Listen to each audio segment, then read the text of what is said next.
Hello and welcome to another computer build.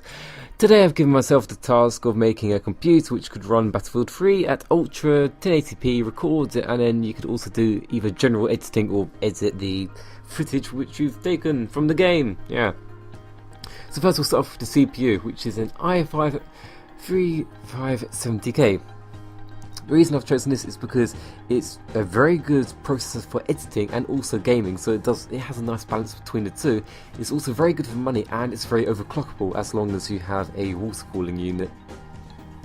Now for the CPU cooler, we won't actually be using a water cooling unit. Instead we're going to be using the Coolermaster Hyper Evo, you know, that thing which everyone continuously usually recommends, and so am I. It will keep your processor cool, and that's about all you need out of it, and I think you can get a tiny bit of overclocking out of it even. For the motherboard we'll be using the ASRock Z77 Extreme 4. Now it's a very robust motherboard and also actually pretty damn well good for the price, considering that you can run dual graphics cards on it in SLI, and it also has up to 32GB of RAM, so that gives you quite a good amount of upgrading potential later on down the line. For the memory we have 16GB of Corsair Vengeance DDR3 1866 RAM.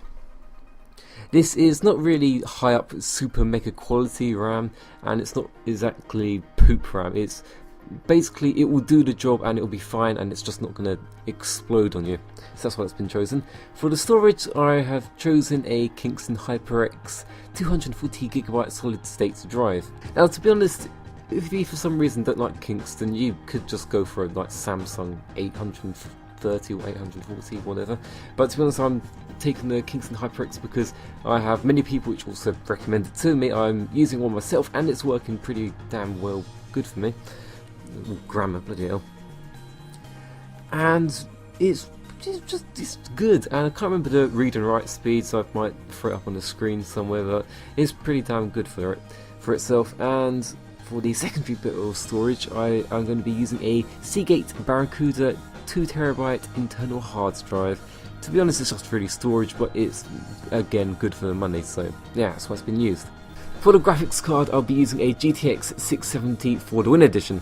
Now, the reason I'm using this is because, well, it just gets the job done. It can easily play Battlefield 3 Ultra 1080p easily, no problem. Recording, well, that's only going to knock it down a couple of frames, so that does that easily as well. But also, if you're, say, using something like Sony Vegas and you have CUDA cores enabled, or I think Adobe Premiere, you can actually get like a BAT file to get the CUDA core usage out of the GTX 670, and that thing then suddenly just makes editing just a hell of a lot quicker. So it's basically double whammy. Really good for gaming. It can be upgraded later on with another 670, and then you can have it for a bit of SLI, and it's good for editing. So yeah, it's all good. For the case, we'll be using a Fractal design Define R4 Black Pearl edition. To be honest, it's a hell of a lot of case for what it is, and also for the price.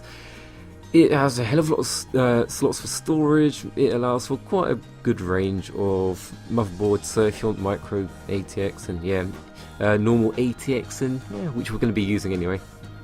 But also it allows for very big graphics cards without even taking in this optional, like, sort of, I think it's about 6 drive storage bay thing. You don't even have to take it out, and it can still, I think, fit about 690 in there. Should be able to. For the power supply, we'll be using a 750 watt Corsair Enthusiast 80 plus bronze certified power supply, and that will get everything done. You can overclock with it, and potentially, depending on how you've overclocked the CPU, you may also be able to have another card 670 running in SLI with it, so that's going to be pretty good for you. But you just got to be careful if you're overclocking and you want another graphics card in there. If you've got just the one 670, then you can overclock your 3570K to Living High Hill and you'll be fine.